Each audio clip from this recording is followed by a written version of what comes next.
आज हम पढ़ेंगे प्रीमियर में राइट क्लिक प्रॉपर्टीज, यानी क्लिप की राइट क्लिक प्रॉपर्टीज। तो ये जो हमारी क्लिप होती है, इसमें राइट क्लिक करने के बाद बहुत सारे ऑप्शन हमारे पास विजिबल होते हैं। तो कुछ बेसिक हमारे पास ऑप्शन हैं, जैसे कट।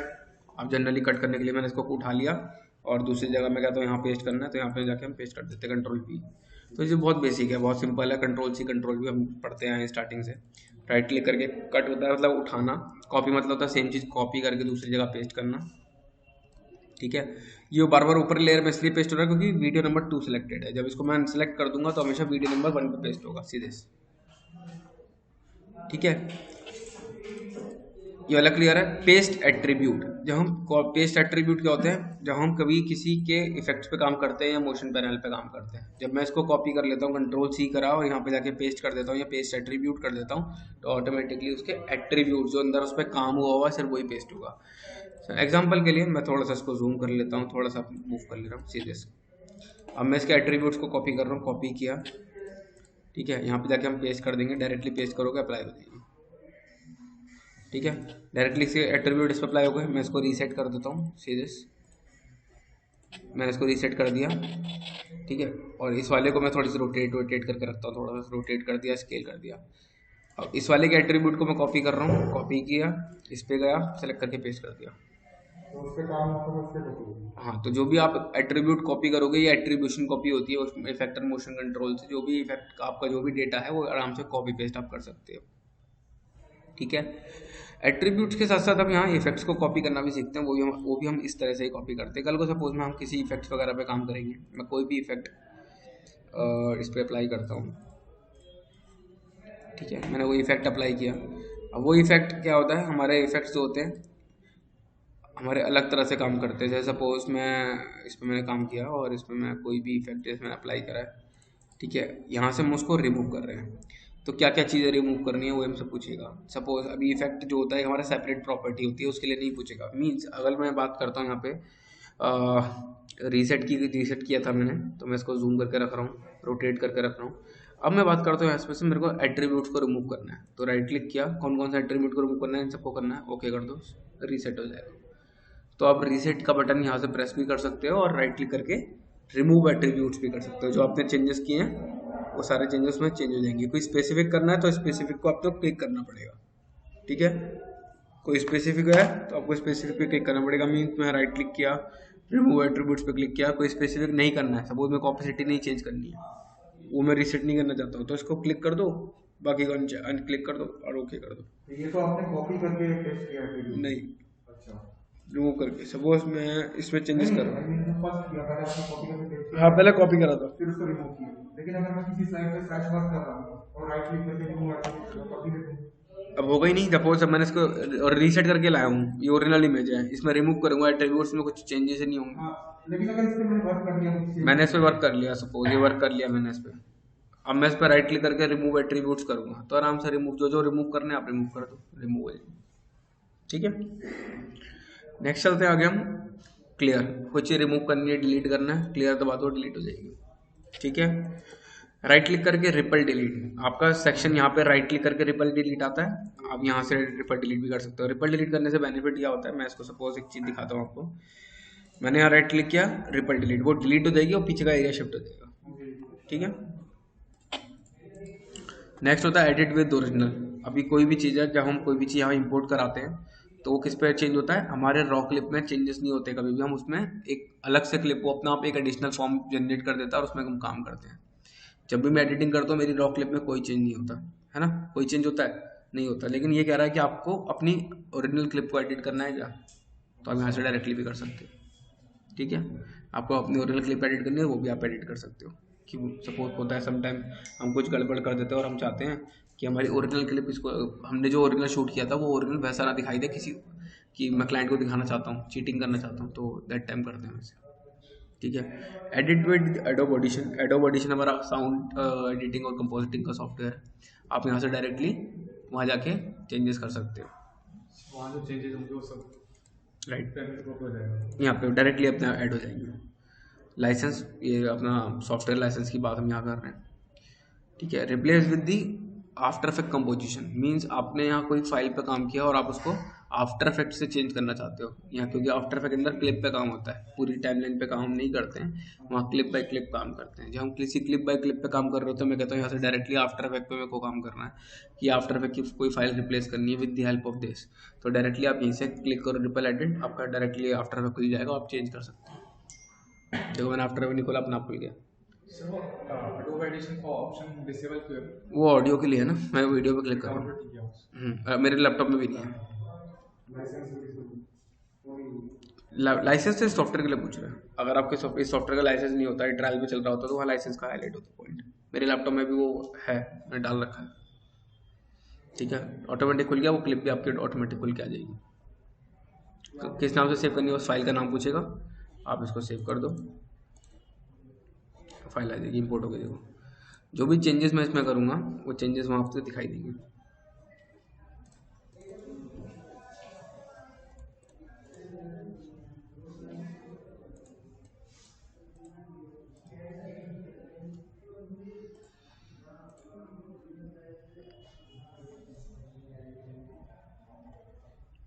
हैंग हो रहा है थोड़ा सा। इनफैक्ट जो भी मैं कैसे ही चेंज करके दिखा देता हूँ आपको। मैंने सपोज यहाँ पे गोशियन ब्लर डाला, एक टिंट डाल देता हूँ इसमें, टिंट डाला, इसमें टिंट का चेंज कर रहा हूँ और इसका मैं वाइट कलर को रेड कर दे रहा हूँ। ठीक है, अब मैं यहाँ सेव करूँगा, यहाँ पे चेंज हो जाएगा।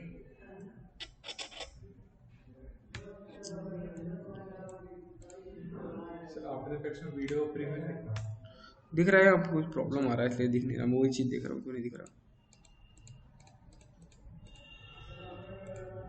कोई नहीं, बंद कर देते, दोबारा खोल लेंगे।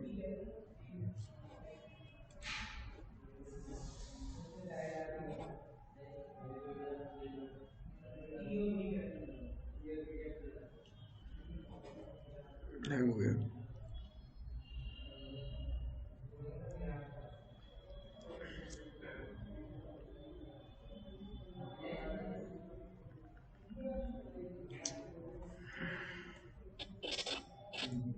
ठीक है, हो गया चेंज। मैंने रेड चेंज किया था तो आप चेंज हो गया, यहाँ पे वहाँ रेड डाला था मैंने, यहाँ चेंज हो गया। रिवील फॉर्म में लाना है, वापस रिमूव एट्रीब्यूट कर दूंगा, मैं यहाँ से रिमूव कर सकता हूँ मोशन पैनल से, लेकिन एट्रीब्यूट जो है उसके वो सेम है, वो चेंज नहीं होंगे। अगर आपको इसको वापस रिट्रीव करना फाइल को, तो आपको वहाँ आफ्टर इफेक्ट की फाइल खोलनी पड़ेगी, उसको बंद करना पड़ेगा और सेव कर देना, यहाँ चेंज हो जाएगा। ठीक है, रिप्लेस विद द क्लिप, मैं कह रहा हूँ मेरे को इस क्लिप को रिप्लेस करना है किसी दूसरी फुटेज से, तो कैसे करेंगे, right click, replace with footage, from source monitor, from monitor, from bin, तीनों अलग अलग चीज़ होती है। सोर्स मॉनिटर हमारा ये होता है, यहाँ से चेंज करना है, राइट क्लिक किया, replace footage from source monitor, उसे चेंज कर दिया, उसे चेंज हो गई। नहीं, मेरे को वहाँ से चेंज नहीं करना, मेरे को replace with the source monitor with the match frame. Match frame मतलब जो सोर्स मॉनिटर में है उसके एग्जैक्ट मैच फ्रेम उठा के ले आएगा, वो उठा के ले आते वो जो वहाँ पे है। नहीं, मेरे को ये भी नहीं चाहिए, मेरे को बिन के अंदर चाहिए। बिन मतलब जो आपका प्रोजेक्ट पैनल होता है, इसके अंदर हमारा एक बिन होता है। बिन को क्रिएट करना होता है एक फोल्डर, न्यू बिन पे क्लिक करोगे फोल्डर जनरेट हो जाएगा, फोल्डर होते हैं हमारे। तो राइट क्लिक, रिप्लेस विद बिन, अभी मैंने बिन सेलेक्ट कर रखा है, बिन को सेलेक्ट कर लो, जो भी डाटा होगा उसके अंदर उठा लेगा। अभी बिन खाली है मेरा, तो बिन को उठा लेते हैं हम,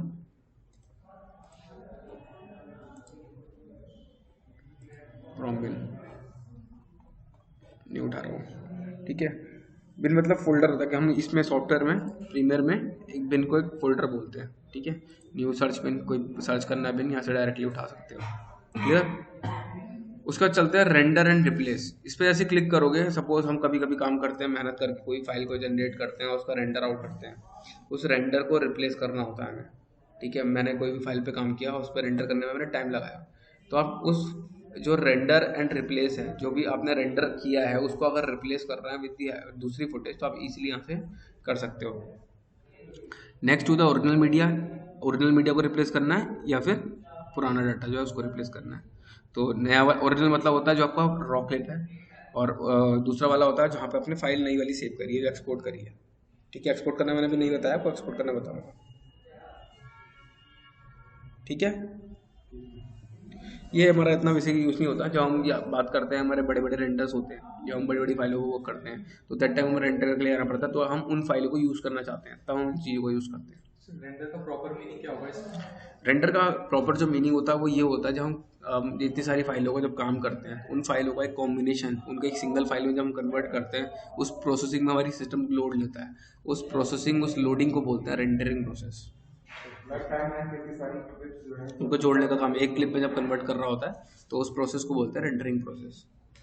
ठीक है, यहाँ तक किसी को कोई डाउट? ठीक है, रीस्टोर अनरेंडर्ड। मैंने सपोज कोई चीज़ रेंडर कर रखी है, अभी देखो मैंने आपको वापस आता हूँ और यहाँ पे मैंने कोई भी चीज़ रेंडर कर रखी है, रेंडर किया, ये जितना भी फ्रेम्स डेटा पे होगा वो रेंडर कर रहा है। कैसे कर रहा है? एंटर प्रेस कर दो, उसको रेंडर कर देगा, रेड हो रखा है ग्रीन हो जाएगा अभी रेंडर होने के बाद, ये ग्रीन हो गया। नहीं, बस इन आउट वाला कर रखा है। अब ये हमारा क्या है? रेंडर्ड एरिया है। क्या है? Render area. मैं इस रेंडर एरिया को डिलीट कर देता हूँ, इसकी लोकेशन जाके डिलीट कर देता हूँ, या इस एरिया को डिलीट कर देता हूँ, कुछ भी कर देता हूँ, तो वो एरिया हमारा अनरेंडर्ड हो जाएगा। क्या हो जाएगा? अनरेंडर्ड। मीन्स वो डेटा कहीं मिसिंग हो गया, कुछ हो गया, तो आप यहाँ से रेंडर, रीस्टोर रेंडर, मतलब कई लोकेशन से जाके उस रेंडर को उठा सकते हो। हालांकि इतना यूज़ हम नहीं करते इन चीज़ों का, जब हम, मैंने बताया ना, बड़ी बड़ी फाइलों पर जब वर्क करते हैं दैट टाइम इन चीज़ों का यूज़ समझ में आता है। ठीक है, export as media motion graphic template. आपने कोई मोशन ग्राफिक काम किया, उसको एज अ टेम्पलेट यूज़ करना है इन फ्यूचर, तो आप यहाँ से उसको डायरेक्टली सेलेक्ट करके एक्सपोर्ट कर सकते हो।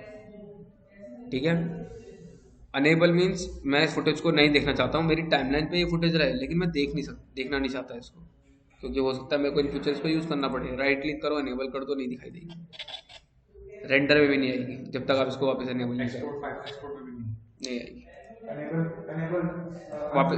वापस देखना है, वापस अनेबल क्लिक कर दो। ठीक है, जितनी बार उसको अनेबल करोगे वो आप उसके अकॉर्डिंग देख सकते हो। ठीक है, अनलिंक होता है, आपको ये दोनों का रिलेशन है। अब इसको मूव करोगे तो ये साथ में मूव होगा, इसको मूव करोगे तो ये साथ में मूव होगा, दोनों जो है एक दूसरे से लिंक है। ठीक है, मेरे को अनलिंक करना है, राइट क्लिक किया, अनलिंक कर दिया, इसका रिलेशन खत्म हो गया इसके साथ। अब ये अलग मूव करेगा और ये अलग मूव करेगा। राइट, लिंक करना है, वापस लिंक कर सकते हो, दोनों वापस लिंक हो गए। ग्रुप करके चलना है, मैं कह रहा हूँ 4 जनों को ग्रुप बनाना है, इन 4 को ग्रुप बना दिया। ठीक है, नहीं मेरे को ग्रुप तोड़ना है, राइट क्लिक किया, अनग्रुप कर दिया। यहाँ तक किसी को कोई प्रॉब्लम हो जाएगा इतना?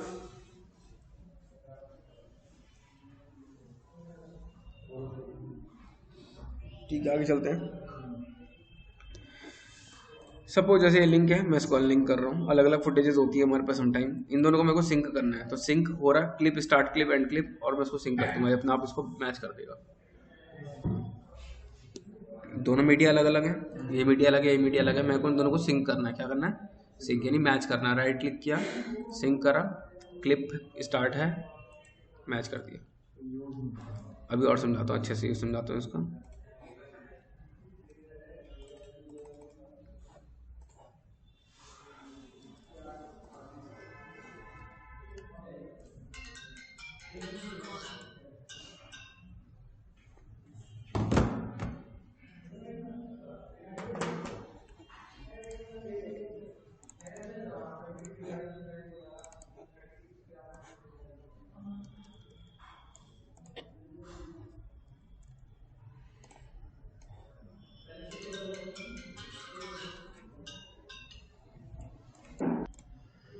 ठीक है, जैसे मैंने ये डेटा था, ये वीडियो है, दिख रहा है आपको ये वीडियो? अभी वीडियो का ये म्यूजिक अलग है, वीडियो ऑडियो अलग है, और ये ऑडियो अलग है, दिख रहा है?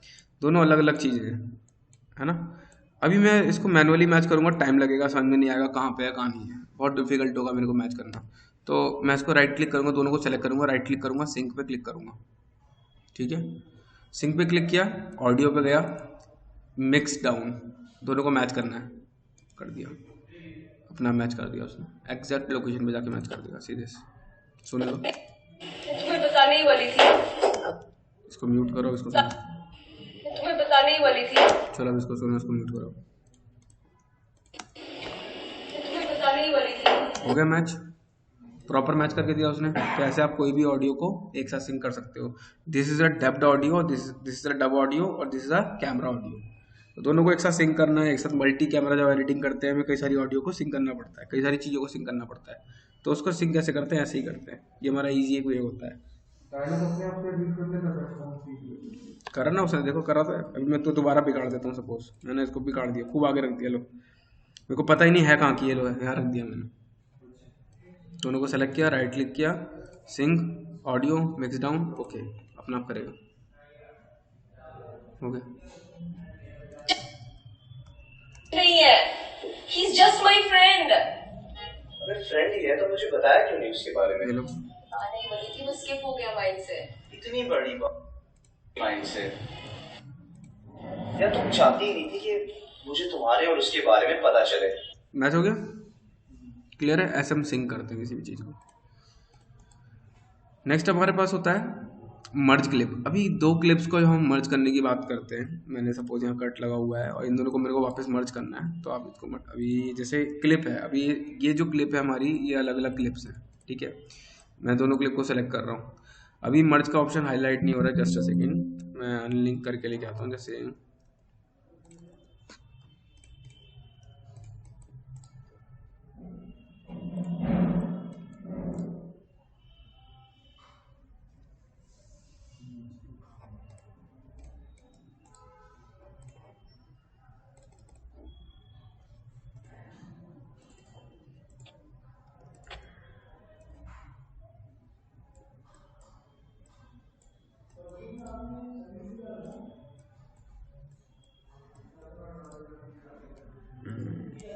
मर्ज बेसिकली क्या काम करता है, दो क्लिप को मर्ज करने का काम करता है। भी अनेबल नहीं हो रहा है मुझे, आई डोंट नो क्यों, क्या प्रॉब्लम आ रहा है। दो जैसे हमने ब्रेक करते हैं चीज़ों को, ये मर्ज करने का काम करता है। कट मीन्स हट जाएगा। कट हट जाएगा।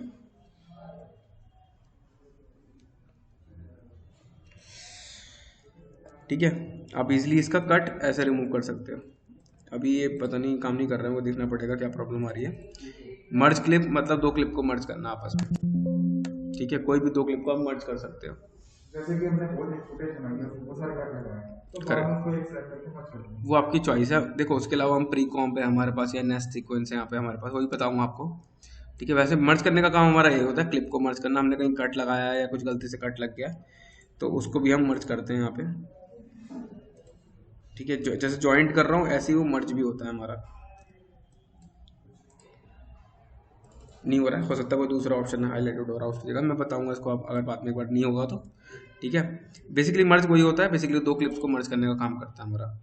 नेक्स्ट सीक्वेंस होता है ग्रुप बनाना। जैसे मैंने आपको लास्ट टाइम बताया था कि आप हम पूछ रहे थे 99 लेयर्स के बाद हमें क्या कैसे काम करेंगे, तो अब मल्टीपल, जैसे आपकी लेयर्स कई सारी हो गई है, आपको ग्रुप पे काम करना है।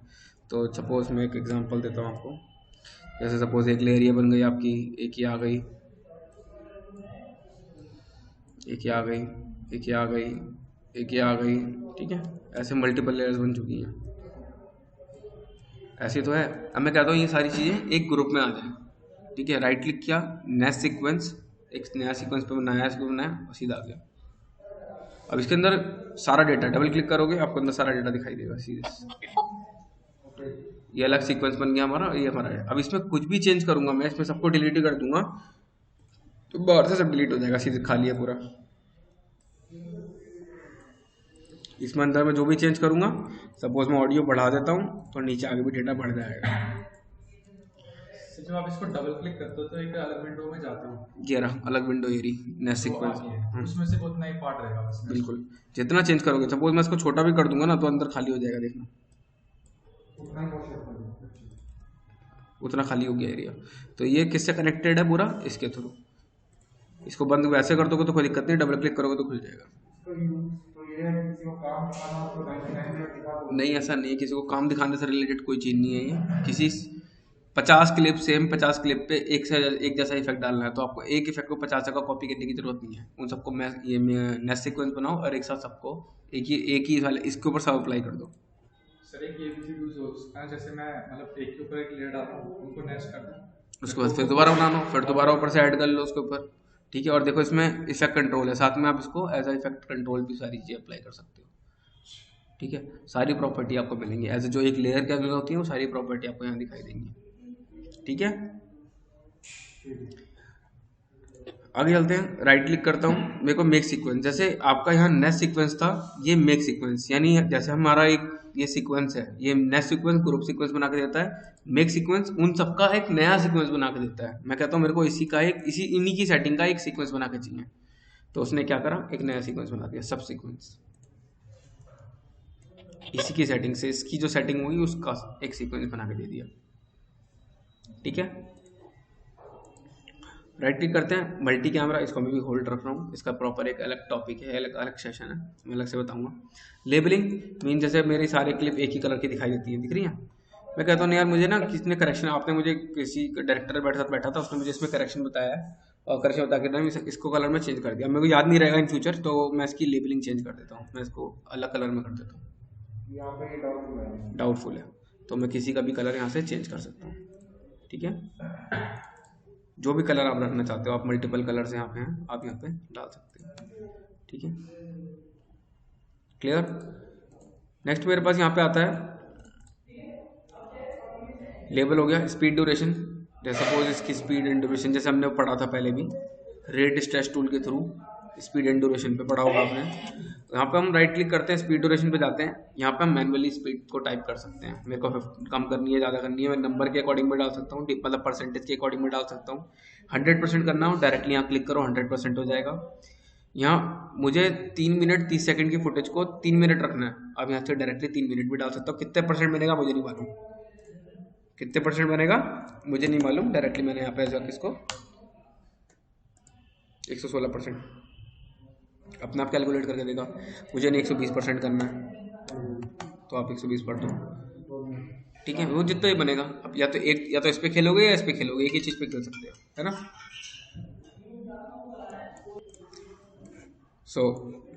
तो ड्यूरेशन भी ऊपर से भी डाल सकते हो आप, यहाँ पे टाइम अपने अकॉर्डिंग टाइम भी डाल सकते हो आप। नेक्स्ट होता है रिवर्स स्पीड, यानी आपका अपोजिट चलेगा, उल्टा चलेगा, जो सीधे से आगे चल रहा था वो आगे से पीछे चलेगा, मतलब टोटल स्पीड आपकी रिवर्स हो जाएगी। डाटा कॉपी कर सारा date wise. Maintain audio pitch, जो ऑडियो है जब हम उसको रिवर्स करेंगे ऑडियो को, क्योंकि जब हम डेटा को रिवर्स करेंगे तो ऑडियो वीडियो दोनों चीज रिवर्स हो जाएंगी, तो वो कह रहा है मेंटेन द ऑडियो पिच। जब ऑडियो पिच साथ ही साथ आपका ऑडियो का जो पिच है, जो लेवल है वो भी चेंज नहीं होगा, वो ऑडियो का मेंटेन रखेगा। ठीक है, साथ ही साथ ये होता है ripple edit and shifting the trail clips, जब हम मल्टीपल क्लिप्स को इंपोर्ट कराते हैं, 10 20 50 क्लिप को एक साथ इंपोर्ट कराया, मैंने उसकी स्पीड ड्यूरेशन को कम किया। एक एग्जांपल दिखाता हूँ इसको, इस चीज़ को करने के लिए मैंने सपोज मैं यहाँ कुछ इमेजेस लेके आता हूँ, पेंट। ठीक है, मैंने ये पेंट है, इसमें कलर फिल किया। ठीक है, इसको सेव कर लेते हैं डेस्कटॉप पे 1 नंबर से। ठीक है, मैंने 1 करके सेव किया, इसमें मैं दोबारा कलर फिल किया, इसको मैंने 2 करके सेव किया, इसको मैंने 2 करके सेव किया, मैंने दोबारा फिल किया कलर, और इसको मैंने 3 कर दिया, और एक और लास्ट इमेज ले रहा हूँ और इसको मैंने 4 कर दिया। ठीक है, मैंने ऐसे कोई रैंडम कलर उठाए, मैंने कोई स्पेसिफिक कलर नहीं उठाया, मेरा कोई टारगेट नहीं था। अब मैं इन चारों इमेजेस को इंपोर्ट करा लेता हूँ, जब सेलेक्ट किया और इंपोर्ट करा लिया, इंपोर्ट हो गई, चारों को एक साथ ट्रैक करा, टाइमलाइन पे ले आया। हर इमेज की ड्यूरेशन 5 सेकंड की होती है, दिख रही है।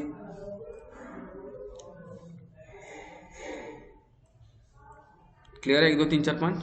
ठीक है, अब मेरे को क्या कहता हूँ, मेरे को इन सबको एक एक फ्रेम पे लगाना है, एक एक फ्रेम पे। तो 2 तरीके हैं, इसको ऐसे कट करना पड़ेगा और फिर पीछे वाला डिलीट करना पड़ेगा, फिर इसको कट करना पड़ेगा और फिर पीछे वाला डिलीट करना पड़ेगा। ये प्रोसेस लंबा हो जाएगा।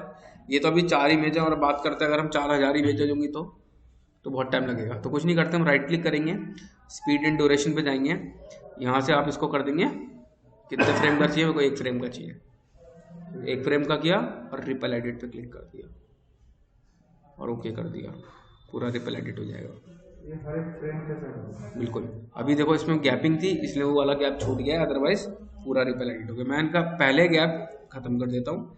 अब देखो मैं इसको रिपल एडिट करता हूँ, रिपल एडिट किया, राइट क्लिक किया, स्पीड ड्यूरेशन भी कम करी, ठीक है, और रिपल एडिट भी किया, नाउ सीधे चारों एक साथ आ जाएंगे।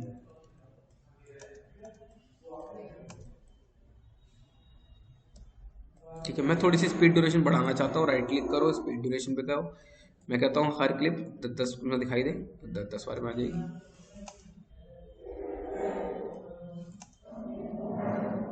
ठीक है, तो समझ में आया रिपल एडिट और स्पीड डेरिवेशन। ऐसे हमारे पास होता है फ्रेम होल्ड। अभी ये वाला थोड़ा सा नॉर्मल प्रॉपर्टी पे जाते हैं। यहाँ पे गए, मैं कहता हूँ मेरे को ये ना ये वाला एरिया होल्ड करना है, फ्रेम होल्ड करना है। राइट क्लिक करा, मैंने फ्रेम होल्ड पे गया।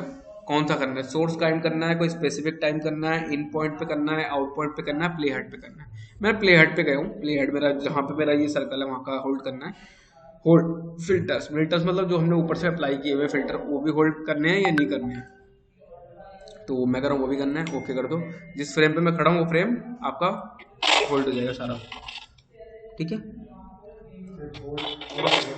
ये फ्रेम आपका जो दिख रहा था स्क्रीन पे, ये होल्ड हो गया।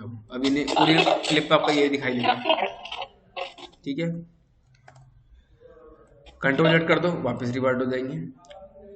ऐड फ्रेम होल्ड, जैसे इस पर क्लिक करूंगा आपका उससे पीछे उसके आगे जितना भी डेटा होगा वो सारा होल्ड हो जाएगा। मीन्स मैं कहता हूँ मेरा इस फ्रेम से आगे सारा होल्ड हो जाएगा।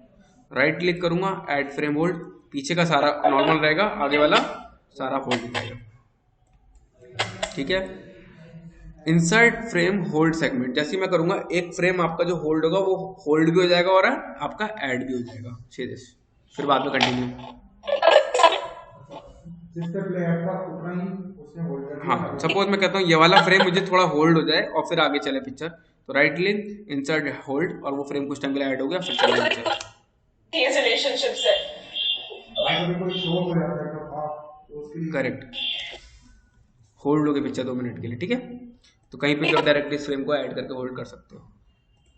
राइट क्लिक करेंगे, हमारा आता है फील्ड्स ऑप्शन, जो हमने पहले ही पढ़ी है, मैंने पहले भी आपको बताया है फील्ड्स के बारे में। हमारा अपर फील्ड, लोअर फील्ड, ऐसे हमारी फील्ड्स होती हैं। जब हम किसी प्रोग्रेसिव फील्ड पे काम करते हैं तो साथ ही साथ हमारी रिवर्स फील्ड, जैसे हम अपोजिट डायरेक्शन में जब उल्टा सीधा काम कर रहे होते हैं तो रिवर्स करनी है इस फील्ड को, यानी लाइनें हमारी ऐसा आ रही की जगह ऐसा चाहिए, उसको रिवर्स बोलते हैं।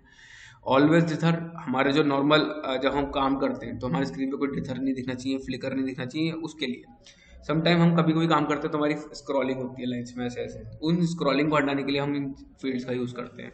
तो फ्लिकर रिमूव करना है, डिथर माइनस करना है, कुछ नहीं करना है, या रिवर्स करना है, तो आप जो भी करना हो यहाँ से कर सकते हो। फुटेज पे डिपेंड करता है आप इसमें क्या करना चाहते हो। हालांकि मेरे पास अभी इस टाइप की कोई फुटेज नहीं है, but I find some footage regarding this, so will उसके तब मैं आपको उसका एक इम्पैक्ट दिखा सकता हूँ। लेकिन अगर फिर भी आपका कोई फुटेज में फ्लिकर आ रहा है, लाइन्स आ रही हैं, या कुछ इस टाइप की चीज़ें दिखाई दे रही है, टिथर दिखाई दे रहा है, तो आप इन चीज़ों का यूज़ करो, आपका फुटेज में से वो चीज़ रिमूव हो जाएगी। हाँ, ये नहीं बोलूँगा कि आपकी 100% कोई चीज़ रिमूव होगी, लेकिन हाँ it will be work on little bit work and like कुछ ना कुछ से तो होगा। हाँ, मतलब ये नहीं बोलूँगा कि आपका 100% वो चीज़ वर्क करेगी, क्योंकि ये कंपोजिटिंग सॉफ्टवेयर नहीं है, मैंने पहले ही बताया। ये एक एडिटिंग सॉफ्टवेयर है, एक लिमिट तक एडिट करके आपको देगा, ठीक है। तो जो भी होगा, जैसे सपोज मैं इसमें से थोड़ा सा फ्लिकरिंग वाला पार्ट पे वर्क कर लेता हूँ, देखते हैं कि कुछ इम्पैक्ट पड़ता है क्या इस फुटेज में। कर लेते हैं, एक्सपेरिमेंट करने में कुछ नहीं जा रहा है। मैं इसे फ्लिकर रिमूवल कर रहा हूँ, ठीक है। जब भी मुझे तुम्हारी जिंदगी तुम थे नहीं, आप अगर कोई फ्लिकर वाली में देखेंगे, कभी कभी हम लाइट में जो शूट करते हैं हमारी लाइन से ऐसा आने लगती है, it's a flicker, it's a dither flicker, कुछ भी आप बोल सकते हो। लेकिन हाँ, अगर डिटेल नॉलेज चाहिए तो प्रॉपर आपको डिटर और फ्लिकर की फुटेज आपको ढूंढनी पड़ेगी, फाइंड आउट करनी पड़ेगी। पुराना, राइट, दोनों फुटेज को देखना पड़ेगा, उसके बाद आप उसमें पता लगा सकते हो, ठीक है। टाइम इंटरपोलेशन, जैसे हम लोगों ने ऊपर काम किया था स्पीड ड्यूरेशन के ऊपर, हमने काम किया मोशन ग्राफिक पैनल के ऊपर, वहाँ पे टाइम पे काम किया। ऐसे टाइम इंटरपोलेशन होता है।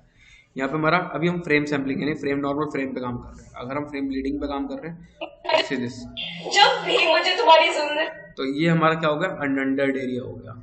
क्या हो गया, अनरेंडर्ड एरिया।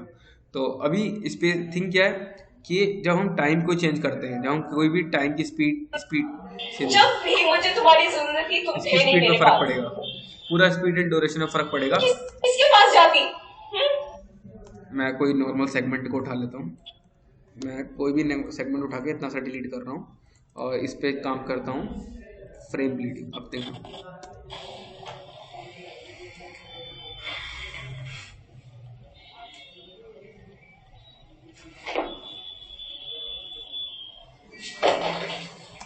ये क्या होता है, हमारे जो फ्रेम है उनके बीच में हल्का हल्का ब्लीडिंग स्पेस ऐड करता है हालांकि उतना एकदम से इतना माइनर थिंकिंग होती है, जैसे मैंने बताया अभी सारा डिटेल वर्क चल रहा है, तो माइनर वाला पार्ट है। तो ब्लीडिंग स्पेस मतलब ब्लीडिंग होती है स्पेसिंग, ब्लीडिंग स्पेस होता है एक चीज के साथ दूसरी चीज, यानी यहाँ फ्रेम का हम जब काम करते हैं एक फ्रेम के साथ दूसरा फ्रेम के बीच में जो ब्लीडिंग स्पेस है उसके साथ हमारा ये मर्ज करता है। यानी फ्लिकर, जब एक फुटेज से दूसरी फुटेज पे जाएंगे तो फ्लिकर नहीं दिखाएगा, ये उसके लिए हमारा काम होता है। अभी हमारा स्मूथ फुटेज है पूरा ये, ठीक है। ऐसे ही हमारा दूसरा होता है ऑप्टिकल फ्लो। ये हमारा क्या करता है, जब हम किसी लाइटिंग वाली फुटेज पे काम करते हैं तब इसका इम्पैक्ट हमें दिखाई देता है। यानी हम कभी कभी देखते हैं, हमने देखा भी होगा, जब हम फुटेज को शूट कर रहे होते हैं कुछ कर रहे होते हैं तो एक फ्लो से दूसरे फ्लो में जाते हैं, यानी एक लाइट से दूसरी लाइट में ट्रैवल करते हैं, दैट टाइम हम इसका यूज़ करते हैं, ठीक है। नेक्स्ट हमारा होता है स्केल टू फ्रेम साइज। ये मैंने आपको पहले ही बताया हुआ है, अपनी फुटेज को हमारे एक फ्रेम में सेट कर देता है। इसका एक नया मैं आपको दिखाता हूँ इम्पैक्ट। जैसे मैं स्केल टू फ्रेम साइज कर रहा हूँ, मैंने राइट क्लिक किया, स्केल टू फ्रेम साइज किया, तो अब इसकी फुटेज कितनी है, 100 है, ठीक है। अभी मैं क्या करता हूँ, एक नया फ्रेम जनरेट करता हूँ। यहाँ पे न्यू सीक्वेंस बनाया मैंने, न्यू में गया, पाल ले रहा हूँ मैं, ठीक है। मैं ये डाटा लेके आया, कीप कर दिया मैंने इसको। अगर आप इस डाटा को देखोगे ये बहुत बड़ा दिखाई दे रहा है सीधे से,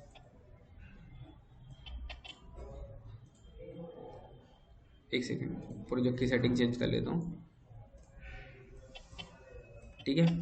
ये डाटा आ रहा है। अब इस डाटा में मैं देखता हूँ ये पूरा फ्रेम पे नहीं है और इसकी प्रॉपर्टी 100% है। जब मैं इसको राइट क्लिक करके स्केल टू फ्रेम साइज करता हूँ तो ये फिट हो जाता है अपनी स्क्रीन में और डाटा अभी भी 100% है। तो इसका मतलब क्या हुआ, उसने अपनी स्क्रीन को उसमें फिट कर दिया और उस डाटा पे कोई इम्पैक्ट नहीं है, मीन्स उसकी प्रॉपर्टी, मेन प्रॉपर्टी पे कोई इम्पैक्ट नहीं पड़ा है। इसके साथ ही ये वाला क्लियर है। दूसरा, हाँ कोई नहीं, तो दूसरा होता है हमारा सेट टू फ्रेम। इसमें क्या करा उसने, अगर मैं सेट टू फ्रेम करता हूँ, करा इसने भी स्केल, लेकिन इसने क्या कर दिया, हमारा स्केल पे इफेक्ट डाला, स्केल को फ्रेम के अकॉर्डिंग सेट कर दिया, हमारा स्केल को डाउन करा इसने। तो दोनों में फर्क है, ये इतना सा फर्क है। तो we always use scale to frame size. अगर आप सेट करोगे तो आपका डाटा डिक्रीज और इंक्रीज हो सकता है। जब आप सिंपल चीज़, जब आप स्केल और स्केल डाउन करोगे तो फर्क पड़ेगा, लेकिन अगर मैं अपने फ्रेम को उसके अकॉर्डिंग सेट कर लूँगा तो अलग इम्पैक्ट है। यानी आप उसकी प्रॉपर्टी, अगर मैं इसके थ्रू काम कर रहा हूँ तो प्रॉपर्टी 100 है, आप इसके अकॉर्डिंग 100 वैल्यू हिसाब से काम कर सकते हो, लेकिन सेट के अकॉर्डिंग काम करोगे तो वो उसको रीसाइज कर रहा है बेसिकली। तो जो इसकी अगर माने कि जैसे जो बता रहे हैं कि अगर 320 और 1080 पिक्सल पे काम कर रहे हैं तो स्केल टू फ्रेम साइज में वो उतनी गई नहीं, वो एक्चुअली वो उसके अकॉर्डिंग सेट हो गई है, लेकिन उसने वैल्यू उसको 0 ही रखा है, वैल्यू उसकी डिफॉल्ट ही रखी है, वैल्यू को चेंज, यस वैल्यू को 0 ही रखा है उसने, ठीक है। एडजस्टमेंट लेयर, मेरे को आता हूँ, मेरे को कहीं किसी लेयर को एडजस्टमेंट लेयर बनाना है। मीन्स एडजस्टमेंट लेयर क्या होती है, मैं वापस किसी पे आता हूँ, राइट क्लिक करेंगे, यहाँ गया मैं, यहाँ पे आती है हमारी एडजस्टमेंट लेयर, ये रही एडजस्टमेंट लेयर पे क्लिक किया, यहाँ से हमारी, अब इस एडजस्टमेंट लेयर का वर्क क्या होता है, कहीं पे भी आप, जैसे मैंने यहाँ तक लिया, मैं कहता हूँ इतनी सारी लेयर्स पे मेरे को एक साथ काम करना है और एक ही काम करना है। मैं कहता हूँ सबका कलर चेंज हो जाए सारे, जितना भी ये, अब ये क्या काम करता है, जितना भी डेटा इसके नीचे होगा, एडजस्टमेंट लेयर के नीचे जितना भी डेटा होगा सब पे काम करेगा सीधे, जो उसके बाहर आ गया नहीं होगा अप्लाई, ठीक है। ये क्या काम कर रहा है, एडजस्टमेंट लेयर का, ठीक है। अभी यहाँ पे एक ऑप्शन है जिसका नाम है एडजस्टमेंट लेयर। क्या नाम है, एडजस्टमेंट लेयर। यानी मैं जैसे इस पर क्लिक करूंगा वो इस लेयर को एज एडजस्टमेंट बना देगा सीधे, इसका कोई इम्पैक्ट नहीं है।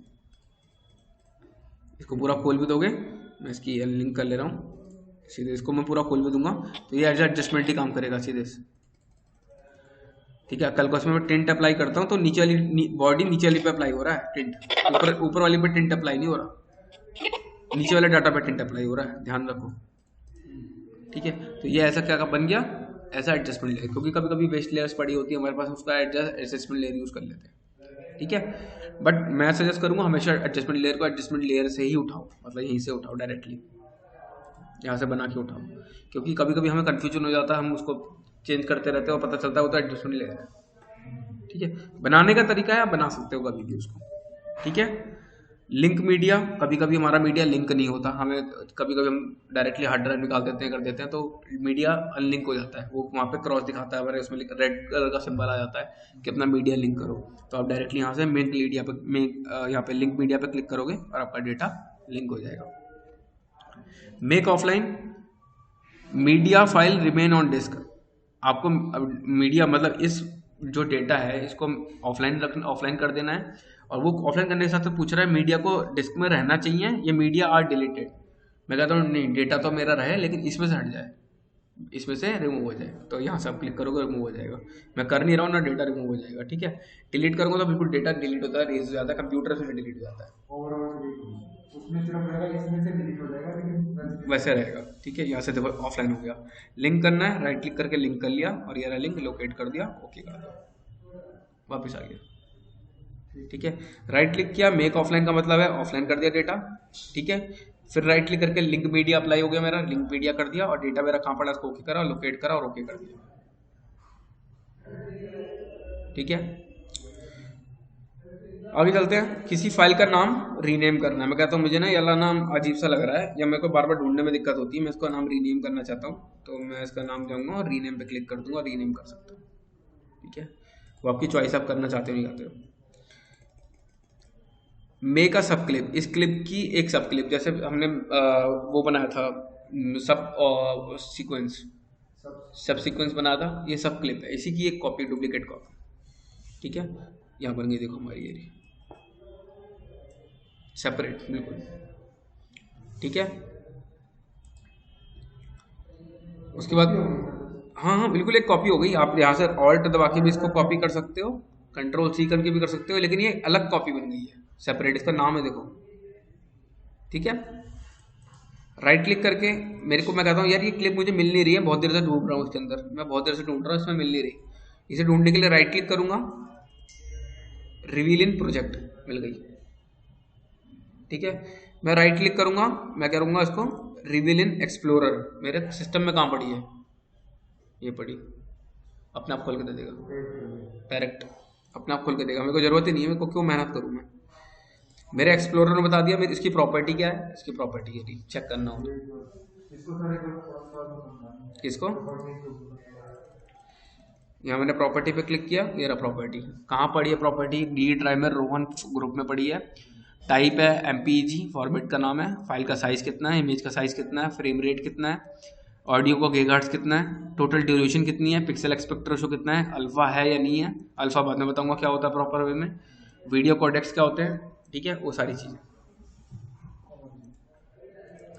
अब राइट क्लिक करके हमारे कुछ ऑप्शंस और बचते हैं, नीचे का नाम है फिल्म एडोब स्ट्रोक ऑडियो, जैसे हमारा ऊपर हमारा कंपोजिशन करने वाला था, ये हमारा एडोब का स्ट्रोक ऑडियो। यहाँ पे हमारा ऑडियो के स्ट्रोक पड़े, मतलब स्टॉक पड़ा होता है जहाँ पे हम बैकग्राउंड म्यूजिक नॉर्मल म्यूजिक पड़े होते हैं, आप यहाँ से उठा सकते हैं।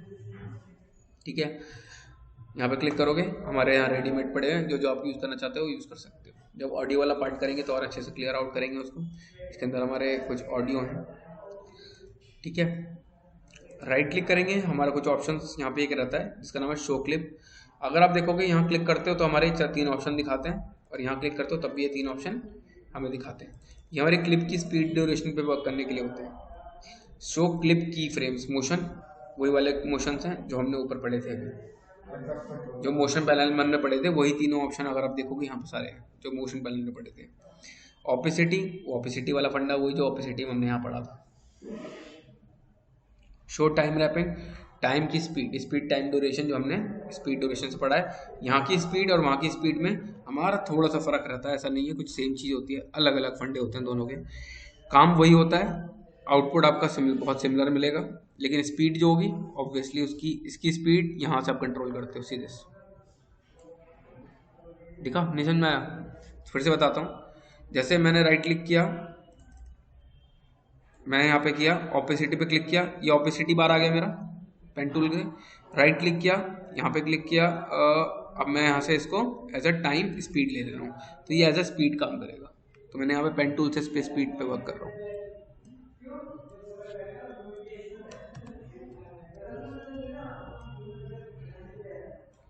यानी क्या है, इसके बाद स्पीड एकदम से स्लो हो जाए, फास्ट हो जाए, और इसके बाद फिर से स्लो हो जाए।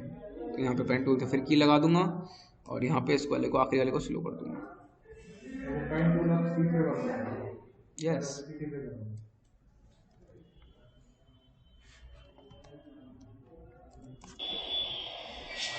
क्लियर है? यानी राइट क्लिक करके मैं इस वाली लाइन को किसी भी मोड में कन्वर्ट कर सकता हूँ, किसी भी मोड में। सीधे मोशन में जाके मैं कहता हूँ ये मेरा एज अ पोजिशन में कन्वर्ट हो गया सीधे।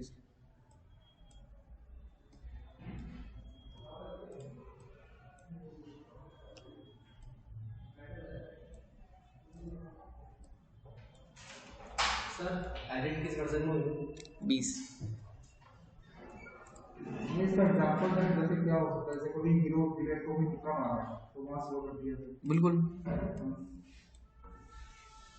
सीधे थोड़ा स्पीड स्लो हो। आप कहीं से भी कर सकते हो स्पीड। मैं यहाँ से भी स्पीड स्लो डाउन कर सकता हूँ, वहाँ से भी स्पीड कम ज़्यादा कर सकता हूँ। ये डाटा सर ये नहीं अवेलेबल है तो बजाय हम जाने की यहाँ मैं ये वाली चीज़ पूरी यहाँ पे अवेलेबल है। आप यहाँ से भी चेंज कर सकते हो और वहाँ से भी चेंज कर सकते हो। सीधे मैंने यहाँ से पूरा चेंज कर दिया। मैंने यहाँ की लगाई, मैं यहाँ की लगा रहा हूँ और अब मैं कहता हूँ मेरे यहाँ फिर की लग जाए और अब मैं इसको चेंज कर रहा हूँ।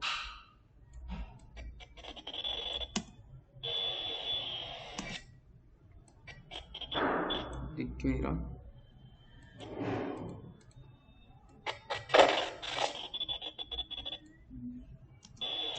एक मिनट,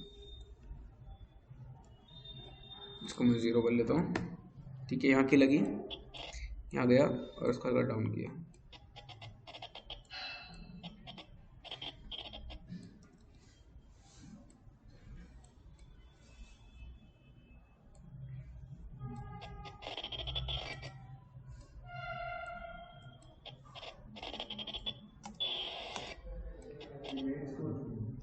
नहीं, रोटेशन मैंने यहाँ से राइट क्लिक करके रोटेशन कर रखा है इसको सीधे।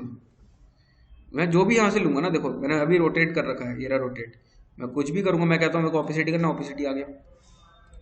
डिफ़ॉल्ट ऑपोसिटी आता है, ठीक है, डिफ़ॉल्ट ऑपोसिटी आता है। आप कौन सा रखना चाहते हो, आपकी चॉइस है। मैं किसी और क्लिप पे जाऊँगा तो सीधे मैं ऑपोसिटी कर लिया। मैं कहता हूँ इसके ऊपर मेरे को स्पीड पे काम करना है, मैं स्पीड पे कर लेता हूँ। यहाँ की लगाई और यहाँ के बाद मैं कहता हूँ थोड़ा स्लो हो जाए, इसको मैं नीचे कर लेता हूँ यहाँ से।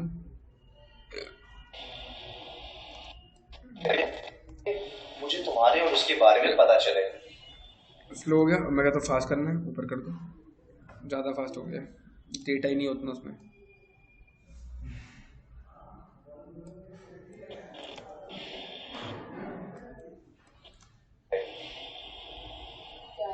ठीक है, और स्लो करना है, ऊपर ले जाओ। ठीक है, मतलब पूरा काम टाइमलाइन से कर सकते हो आप। क्लियर है? तो ये राइट क्लिक वाले प्रॉपर्टीज हमारी क्लियर हो गई। इसमें किसी को डाउट? देखो यहाँ की प्रॉपर्टी और यहाँ की प्रॉपर्टी में थोड़ा फर्क रहता है, लेकिन चीज़ें ऑलमोस्ट सिमिलर होती हैं। सिर्फ एक टॉपिक हमारा इसमें रहता है, अगर आप ध्यान से देखोगे तो, जिसका नाम है मल्टी कैमरा एडिटिंग। ये आपको नेक्स्ट क्लास में सिखाऊंगा। ठीक है, इसमें किसी को कोई डाउट है? सब सीक्वेंस में डाउट है। सब सीक्वेंस बहुत सिंपल है। ये जो आती है मतलब इसका क्या यूज होता है, मतलब कहाँ पे अलग सेपरेट सीक्वेंस बना कर देगा। आप कोई देख, सपोज आपको बोलता है यार मेरे को ना ये वाली क्लिप अलग से रेंडर चाहिए, या तो आप यहीं पे रेंडर कर लोगे उसको, या फिर अलग सीक्वेंस बना कर रेंडर कर लोगे, आपकी चॉइस है। सीक्वेंस अलग रहेगी, सीक्वेंस अलग बन जाएगा। देखो ऊपर बन गया ना, इंक्लूड नहीं होगी ना। नहीं, यहाँ राइट क्लिक किया मैंने, मैं कहता हूँ मुझे ये सीक्वेंस ही अलग चाहिए, मेक सब सीक्वेंस। ये बन गया, इसको डबल क्लिक किया, अलग सीक्वेंस बन के आ गया। सर सीक्वेंस का मतलब तो ये बना उसकी प्रॉपर्टी को चेंज कर सकते हैं, पूरी नई प्रॉपर्टी, सेपरेट प्रॉपर्टी। आप इसमें चेंजेस कर सकते हो, ऐसा नहीं है चेंजेस नहीं होंगे। और ये सीक्वेंस है, सीक्वेंस सेटिंग चेंज करो। अगर मैं इसको एक्सपोर्ट करता हूँ तो सेपरेट एक वीडियो बन के आएगी। सेपरेट वीडियो बन के आएगी। सेपरेट वीडियो तो आप मैं एक ही सिंगल टाइमलाइन पे 5 वीडियो निकाल सकता हूँ, 50 वीडियो, 100 वीडियो निकाल सकता हूँ, कर सकता हूँ। लेकिन अब मेरे पे ऑप्शन है सेपरेट वीडियो करने के लिए, सेपरेट सीक्वेंस बनाने का, तो मैं उसको क्यों यूज करूँ? सर कहीं इनेबल पावर बता दीजिए कि मतलब उसका कहीं क्या यूज होगा वैसे होता है। जब मैं कभी कभी मल्टीपल शॉट्स पे काम करता हूँ, जब एक पिक्चर पे काम करता हूँ, मेरे को एक जैसे शॉट 5 दिखाई दे रहे हैं। अच्छा, मेरे थप्पड़ मारने के एक जैसे 5 शॉट है। अब मेरे को कंफ्यूजन हो रहा कौन सा लगाऊं, तो मैं उसमें से एक सेलेक्ट करके एक लगा देता हूँ, बाकी को सब वहीं पे रखे रहने देता हूँ, डिलीट नहीं करता हूँ, वहीं रखे रहने देता हूँ और उनको अनेबल करके रख देता हूँ कि इन फ्यूचर जब कोई दूसरा बंदा या मैं डायरेक्टर के साथ बैठूंगा एडिट करने के लिए, तो मैं उनको दिखा दूंगा सर इसके 5 और हैं, ये देख लो। फिर आप डिलीट करोगे जब मत करो डिलीट, रखे रहने, तो कौन सा फाइल साइज है भी कर रहे हैं, तो एक्सपोर्ट में वो ब्लैक नहीं आएगा। नहीं है, कुछ नहीं आएगा, उसका आएगा ही। अनेबल का मतलब बंद है वो। होता क्या है, लोग टाइमलाइन को ऑफ करते हैं यहाँ से।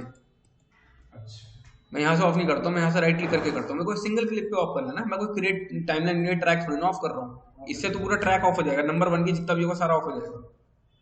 मैं कह रहा हूँ मुझे नहीं पूरा ऑफ नहीं करना, राइट क्लिक करके सिंगल ऑफ करना है, यहाँ से सिंगल ऑफ कर दो। ठीक है, क्लियर है इतना? इसमें कोई डाउट? No sir.